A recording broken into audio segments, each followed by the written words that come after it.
a todos y todas, yo soy Lara Alcázar y en el vídeo de hoy os traigo una recopilación de libros para leer en primavera. Los podéis leer en cualquier momento, por supuesto, pero son libros que tienen ese toque de chispa, de colorido, de naturaleza, que tanto encaja con el humor de esta estación. He incluido muchísimos libros de fantasía, por supuesto, porque esta época de colorido, de flores, me parece que llama mucho a leer su historia de magia, de criaturas fantásticas, aunque también he traído otros géneros. He traído una novela de realismo mágico, también he traído una novela corta con un toque autobiográfico y también he traído un ensayo por si no os llama tanto el género de la fantasía, aunque de verdad os animo a que leáis todos estos libros porque quizá os llevéis alguna sorpresa entre estas historias. La primera lectura de esta recopilación de primavera es precisamente Primavera con una esquina rota de Mario Benedetti. Qué mejor que empezar con un libro que tiene la primavera en el título. Esta es una historia que está ambientada en Sudamérica durante la dictadura en Uruguay y nos cuenta por un lado la experiencia de un hombre que está en la cárcel como preso político y por otro lado la historia de su familia que está viviendo en el exilio. Si habéis leído algo de Mario Benedetti ya sabréis que le gusta mucho incorporar cambios de narradores, que tiene una forma de contar las historias muy suya, muy especial, e incluso una historia tan dura como esta, donde se nos habla de una familia que está separada, de gente que ha tenido que dejar su país, huir por una dictadura, aún así Mario Benedetti le da ese toque de humor y ese punto erótico que es tan característico de la forma que él tiene de escribir y hace que sea una lectura que aun con sus sombras también tiene muchas luces, también tiene momentos tiernos, momentos en los que te saca una sonrisa. Es un libro muy cortito, de esos que se pueden leer en cualquier parte y bueno, pues qué os puedo decir, a mí me ha encantado. Yo cada vez que leo algo de Mario Benedetti me quedo con ganas de leer más porque de verdad son unas lecturas preciosas. El siguiente libro en esta lista ya sí es un libro de fantasía y es Todas las hadas del reino de Laura Gallego. No tengo ese libro por aquí, pero tengo su continuación que es Todos los hombres del rey. Es una biología y es una historia ambientada en un mundo donde todos los elementos de los cuentos se hacen realidad. Aquí existe el gato con botas, aquí existe la bruja de la casita de chocolate. La protagonista es una hada madrina que tiene que ayudar a uno de sus ahijados a conquistar a una princesa. Esta hada madrina está acostumbrada a cuidar bien de sus ahijados y por lo general las cosas le salen bien, pero cuando tiene que ayudar a este chico todo se termina torciendo. La segunda parte sucede después de que... ¿Cómo decirlo sin contar el resto de la historia? En fin, en la segunda parte, una chica que tiene relación con esta hada madrina trata de buscar su propio camino, buscar a su familia, quizá encontrar el amor y, en fin, es una de esas historias, de esos retellings, esas formas que se tienen actualmente de coger elementos de los cuentos clásicos y transformarlo en una historia nueva que a mí siempre me hace muchísima ilusión leer. Además, Laura Gallego es de mis escritoras favoritas. Continuamos con un clásico que es Mujercitas de la escritora estadounidense Louisa May Alcott. Aquí tengo la continuación en inglés, Good Wives, que se tradujo al español como Aquellas mujercitas. Si no estáis familiarizados con la historia, está ambientada en la Guerra de Secesión estadounidense en Massachusetts, donde 4 hermanas, Macbeth, Amy y Jo, van viviendo su vida y van creciendo. Es una historia muy llena de ternura, es un homenaje a la infancia, todo ese primer libro en el que se ven las disputas entre las hermanas, cómo empieza poco a poco a desarrollarse un triángulo amoroso y es muy bonito verlas crecer.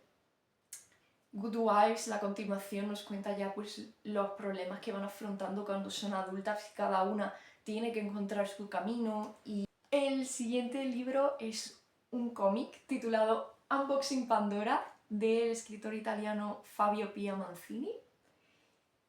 Y bueno, el título lo dice todo, es la historia de cómo se rompe la tinaja de Pandora y todos los males pueblan el mundo. En este caso es un poquito diferente al cuento mitológico, porque aquí lo que sucede es que Pandora es venerada como una diosa y las sacerdotisas de su templo son las encargadas de cuidar de este jarrón para que los males no se escapen. Y al final la protagonista, llamada Cloris, piensa que todo es un fraude y termina rompiendo este jarrón, liberando los males y teniendo que arreglar un montón de líos. Me encantan las ilustraciones, sobre todo el color, que es por lo que lo he incluido en esta recopilación de primavera. Es un libro muy colorido, cada capítulo cuenta con una paleta de colores diferente y están muy bien escogidos. Los dibujos son preciosos, me encanta uno en concreto de Esperanza devorando a uno de los males que me recuerda un montón al cuadro de Goya de Cronos devorando a sus hijos. Precioso, precioso guiño. Solo por eso ya el escritor e ilustrador me ganó. El siguiente libro en nuestra lista es una novela de realismo mágico de la escritora mexicana Laura Esquivel, que es como agua para chocolate. Tuve que leer este libro como lectura obligatoria y me encantó, lo cual eso siempre dice mucho de una lectura porque suelo odiar las lecturas obligatorias, pero este me encantó. Es una, es una creatividad la que muestra Laura Esquivel desde el primer capítulo, y es que todo el libro está estructurado como si fuera un libro de recetas de cocina, con lo cual al inicio de cada capítulo se nos muestra una receta con sus ingredientes y nos empieza a explicar cómo se prepara y va enlazando esta historia de la preparación del alimento con la historia de una familia que vive en un rancho en México. El problema en esta historia, el triángulo amoroso se genera porque Tita está enamorada del hombre que termina casándose con Rosaura.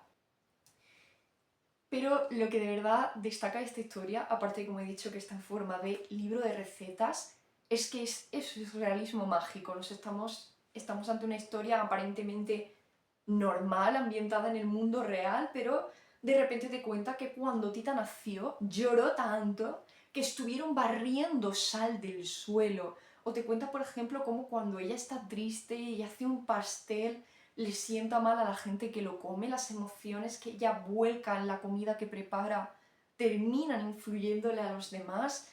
Hay otro momento que recuerdo también que se genera una especie de tornado de la nada.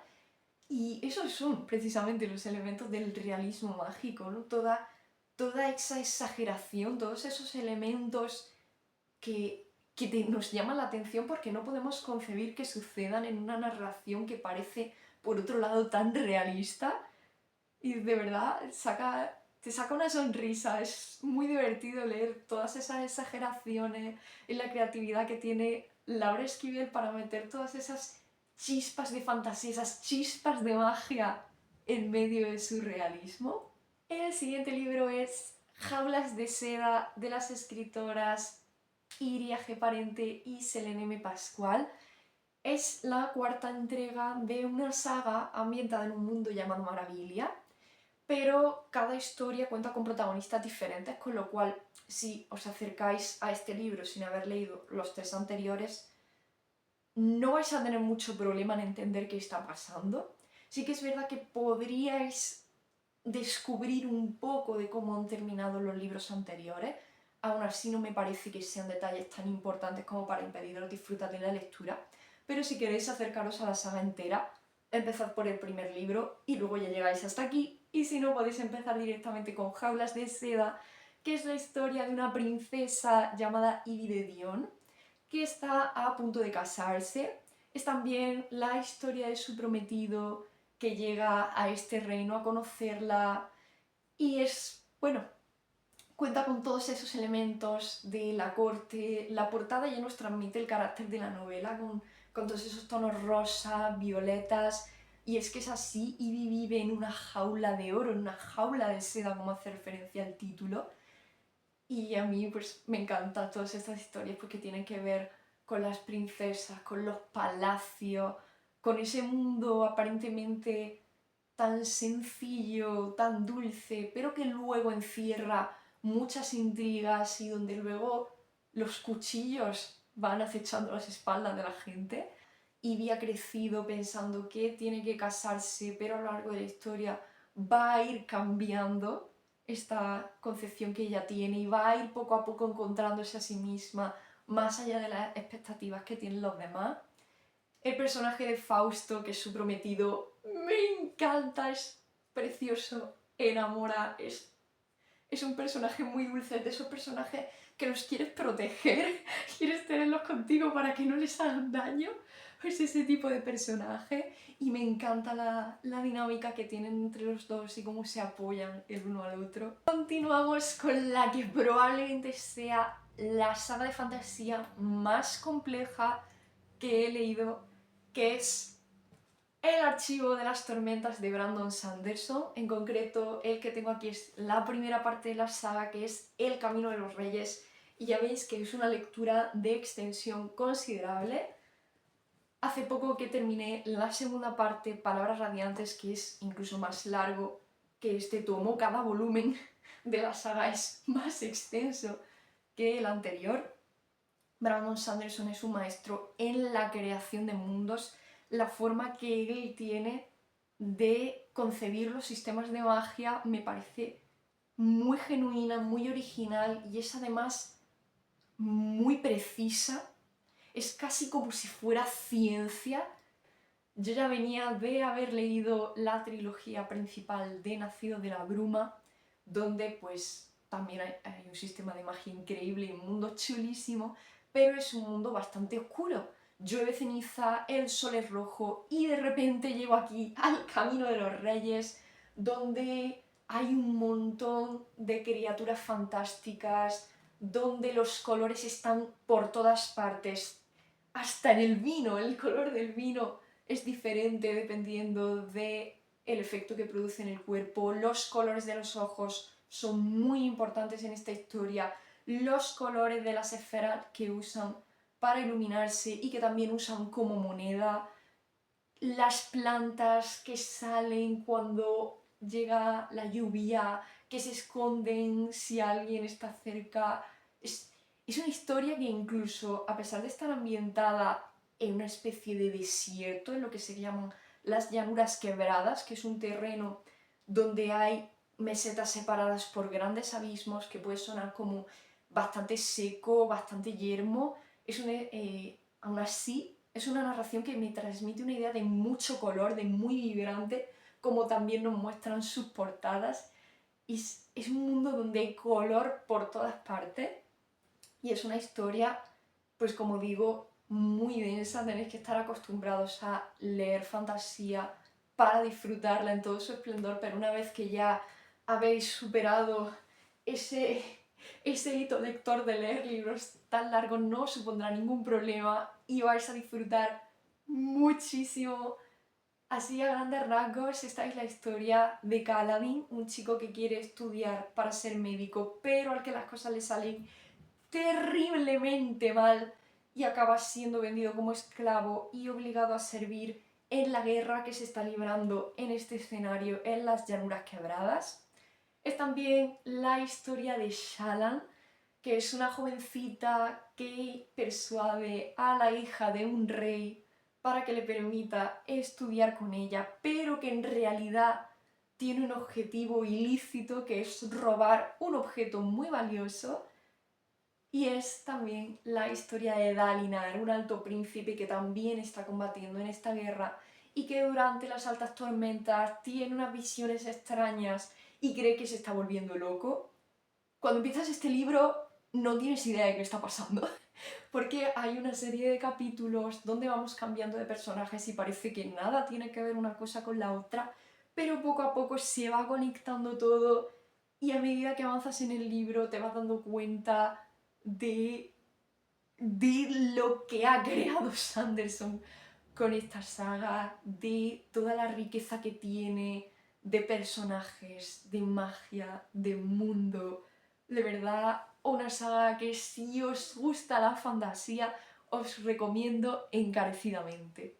Como dicen que la primavera la sangre altera, aquí os traigo Amor y sexo en España contado para escépticos de Juan Eslava Galán. Este es un ensayo que, como su título indica, trata pues, sobre las costumbres amorosas y sexuales en España y antes de que fuera España, en el territorio de la península ibérica, a lo largo de toda su historia. Los nombres de los capítulos no tienen desperdicio. El primero de todos se titula Cuando Lomínido descubrió la postura del misionero y el último se titula Cibersexo, y ahí, como veis, hay todo un recorrido por muchas épocas para hablar de este tema.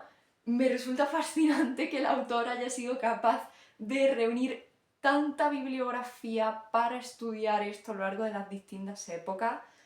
Por supuesto, si hablamos de historia, es inevitable toparnos con misoginia, con homofobia, y eso está ahí. Hay algunos textos que da bastante mal rollo leerlos a veces, pero hay que tomárselo pues con ese espíritu crítico, sí, pero sin juzgar lo que estamos leyendo con las gafas del siglo XXI, porque entonces no seríamos capaces de disfrutar de esta lectura que al final está hecha pues para aprender de esas curiosidades de la historia, de todos esos asuntos que ocurrían bajo sábanas, que ocurrían en la alcoba, que ocurrían en la sombra y que no encontramos tan frecuentemente en los libros de historia. Hay también curiosidades muy divertidas, así que no penséis que el libro os va a hacer sentir mal, porque todo lo contrario, Juan Eslava Galán le da un toque muy cómico, se cuentan anécdotas muy graciosas y se aprende mucho de la historia de España desde una perspectiva desde la que no estamos acostumbrados a hablar del tema. Continuamos con La historia interminable de Michael Ende. He leído este libro 2 veces en español y una vez en original en alemán. Creo que con eso ya os puedo decir que es una de mis novelas de fantasía favoritas. Estoy encantada con esta historia. Adoro a su protagonista Bastián. Adoro a Arteyu, que es el personaje que presenta la historia interminable a Bastián cuando éste está leyendo el libro antes de meterse en él. Me parecen personajes entrañables. La imaginación de Michael Ende es desbordante. Cada capítulo nos presenta personajes, nos presenta lugares que podrían ser mundos en sí mismos, que podrían ser una historia, un libro entero, ellos solos. Hay una frase que dice el narrador que me encanta y es: pero esa es otra historia y debe ser contada en otra ocasión. Y es que es así, es que la historia interminable es un laberinto construido con fragmentos de muchas historias. Y para terminar la recopilación de lecturas de primavera, llegamos a un libro lleno también de naturaleza, que es Donde los árboles cantan, de Laura Gallego, mi libro favorito sin lugar a dudas de esta autora. Esta historia ganó el Premio Nacional de Literatura Infantil y Juvenil en 2012 y no es para menos. Es una historia ambientada en un mundo de estilo medieval.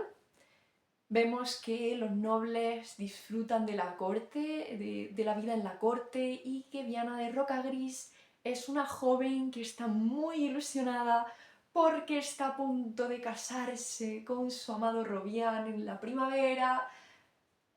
Y todo acaba saliendo mal, por supuesto, porque en invierno los bárbaros invaden el reino y lo conquistan, y Viana ve rotos sus sueños de matrimonio, y una serie de circunstancias la llevarán a unirse a los rebeldes que se ocultan en el bosque y que están luchando contra esta invasión. y así Viana irá descubriendo este bosque mágico en cuyas profundidades nadie se atreve a entrar. Me encanta la portada del libro, las dos. Hay una edición que es esta que os mostraré por aquí, una imagen preciosa del bosque, y hay otra edición que nos da una idea como un poco más oscura del lugar. Adoro las dos, me encantan. Adoro la que muestra a Viana como una princesita, adoro la que muestra a Viana como una guerrera. Las dos son una preciosidad, me encanta. Y pues bueno, esa es mi parte favorita de la novela, es cuando ella se atreve a adentrarse en el bosque y allí descubrirá la clave para derrotar a estos invasores, y además conocerá a un chico muy extraño que parece no entender absolutamente nada del mundo, que parece que lo está aprendiendo todo de cero, y pues bueno, irá poco a poco teniendo una relación cada vez más estrecha con Viana. Lo dejo ahí, no desvelo más, es una historia muy linda, muy bonita, que atrapa y que me encanta por todos esos elementos que tiene de la naturaleza, de la magia del bosque. Eso siempre me gusta leerlo en una historia.